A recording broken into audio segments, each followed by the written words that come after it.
विदेश मंत्री जयशंकर ने सऊदी समकक्ष से की बात, हमास इजरायल युद्ध की स्थिति पर हुई चर्चा। विदेश मंत्री एस जयशंकर ने शुक्रवार को सऊदी समकक्ष प्रिंस फैसल बिन फरहान से बात की। विदेश मंत्री ने एक्स पर पोस्ट किया। सऊदी अरब के विदेश मंत्री के साथ हमास इजरायल संघर्ष से उत्पन्न स्थिति पर चर्चा की।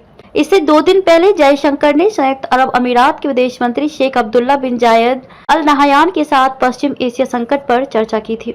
विदेश मंत्री ने बातचीत को बताया सराहनीय। विदेश मंत्री ने एक्स पर कहा कि सऊदी अरब के विदेश मंत्री फैसल बिन फरहान के साथ सराहनीय बातचीत की। उन्होंने कहा कि बातचीत में मिडिल ईस्ट की गंभीर स्थिति पर चर्चा की गई। इजरायल के हमले में गाजा में 2800 लोगों की मौत। आपको बता दें कि हमास के आतंकियों ने शनिवार को इजरायल पर हमला किया था। हमास के हमलों का बदला लेने के लिए इजरायल ने गाजा में बड़े पैमाने पर जवाबी हमला शुरू कर दिया। इजरायल की जवाबी कार्रवाई में गाजा में अब तक करीब 2800 लोग मारे गए हैं। इजरायल हमास युद्ध से बड़ी वैश्विक चिंताएं।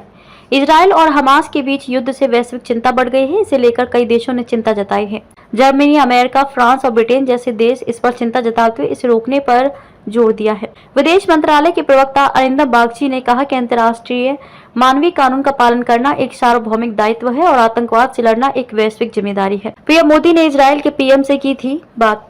इससे पहले प्रधानमंत्री नरेंद्र मोदी ने मंगलवार को इजरायल के पीएम बेंजामिन नेतन्याहू से बात की थी। पीएम मोदी ने इजरायली पीएम से कहा कि भारत के लोग इस कठिन समय में उनके साथ मजबूती से खड़े हैं। पीएम मोदी ने आतंकवाद और उसके कृत्यों की कड़ी निंदा की थी।